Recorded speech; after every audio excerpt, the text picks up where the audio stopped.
నిన్ను కాదు, నువ్వు అంటావేంటి? Okay okay, next. Happy birthday sir. Gautam గారితో మీరు సినిమా చేయడానికి ఎంత కాలం ఎందుకు పట్టింది? గౌతమ్ గారితో సినిమా చేయడానికి మీకు ఎంతకాలం ఎందుకు పట్టింది? ఐఎమ్ సారీ బ్రదర్, నేను ఆల్రెడీ చేశా. పల్లకిలో పెళ్లి కూతుర్లు నేను తను ఇద్దరం కలిసి చేసాం. అప్పుడు స్కూల్లో ఉన్నాడో ఇంకా. Right. Happy birthday sir. Thank you. నాది మూవీస్ ఫర్ యూ పేజ్. నా పేరు సంతోష్ సార్. ఇప్పుడు ఇంతమందికి ఫర్ సపోజ్ వాళ్ళు లోలో ఉన్నారంటే లైఫ్లో చూసేది మీ వీడియోస్. ఒకవేళ ఆనందం ఉన్నా సరే ఇంకా ఆనందాన్ని పెంచుదాం అనుకుని చూసేది మీ వీడియోసే. సో మీకు ఇన్స్పిరేషన్ ఎవరు సార్ లైఫ్లో కానీ మోటివ్ కానీ? నేను my life is my inspiration. అంతే. నా జీవితమే నాకు నేర్పిన పాఠాలు బోల్డ్ ఉన్నాయండి. ఎన్ని చెప్పుకోవాలంటే నిజంగా ఒక ఇన్స్పిరేషన్ అనేది కాదు. ఇన్స్పిరేషన్ అనేది ఒక చోట నుంచి రాదమ్మా, వేరియస్ ఇన్సిడెంట్స్ నుంచి వస్తుంది ఇన్స్పిరేషన్. ఒక్కో చోట ఆకలితో ఇన్స్పిరేషన్ వస్తుంది, ఒక్కొక్క చోట లవ్తో ఇన్స్పిరేషన్ వస్తుంది, ఒక చోట కోపంతో ఇన్స్పిరేషన్ వస్తుంది. డిఫరెంట్ ప్లేసెస్లో డిఫరెంట్ సిచ్యువేషన్స్ బట్టి ఇన్స్పిరేషన్.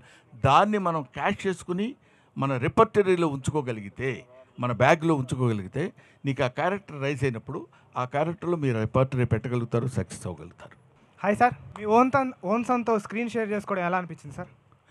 ఎలా అనిపిస్తుంది అది, మీరు గమ్మత్తుగా సినిమా ఇండస్ట్రీలో ఒక ప్రశ్న ఉంటుంది, ఏం గురుగారు సినిమా ఎలా వస్తుంది అంటాడు. చాలా దరిద్రంగా ఉందండి ఎవడని అంటాడా? ఎవడు అంటాడు. చాలా బాగుంటుందండి అంటారు. క్వశ్చన్ కామన్, ఆన్సరు కామన్, ఎక్కడైనా జరిగేది అది. ఆ క్వశ్చన్ వేయడం అనేది కామన్గా అతను అడుగుతాడు, ఈ సమాధానం చెప్పడం కూడా కామన్గా లేదు. ఎందుకంటే మా ఫ్రెండ్ ఎంఎస్ నారాయణ అడిగాడు, ఏమండి అరే నా గెటప్ ఎలా ఉందని అడిగాను నేను, ఏదో మేకప్ వేసుకుంటే. అటువైపు తిరిగి చాలా బాగుంది అన్నయ్య అన్నాడు. చూడకుండా చెప్తావు ఏంటరా అన్నాను.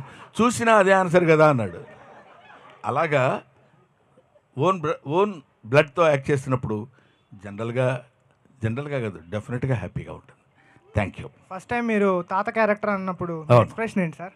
ఏముంది, తాత క్యారెక్టరే కదండి, తాతను కాదు కదా.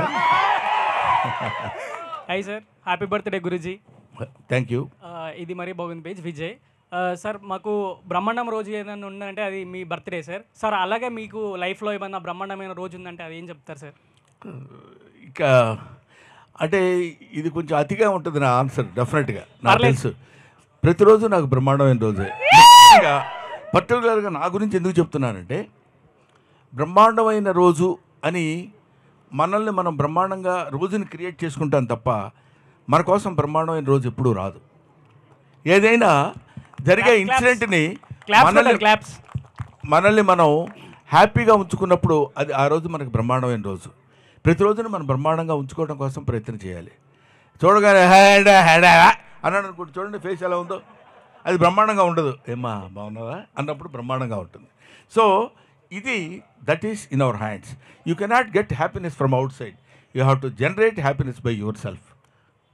Thank you. Thank you sir. Sir మాకు ఇష్టమైన మూవీస్ అంటే దూకుడు అండ్ అదర్స్ సార్. నాకు ఇష్టమైన మూవీస్.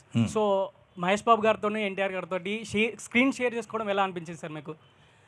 నాకు ఎవరితో స్క్రీన్ షేర్ చేసుకున్నా, చిన్న పెద్ద మహేష్ బాబు గారు, ఎన్టీ రామారావు గారు, చిరంజీవి గారు, బాలకృష్ణ గారు అనే కాకుండా ఎవరితో షేర్ చేసుకున్నా ఆ క్యారెక్టర్ మనం పెర్ఫామ్ చేయటం వరకే.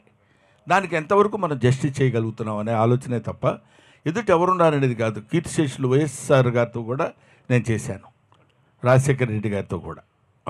అప్పుడు ఆయనతో మీరు చేస్తే ఎలా ఉంటుంది, ఆయన ఏంటి ఈయనేంటి ఏముందండి, ఎదురుగా ఉన్నప్పుడు ఆయన యాక్టరే నేను యాక్టరే.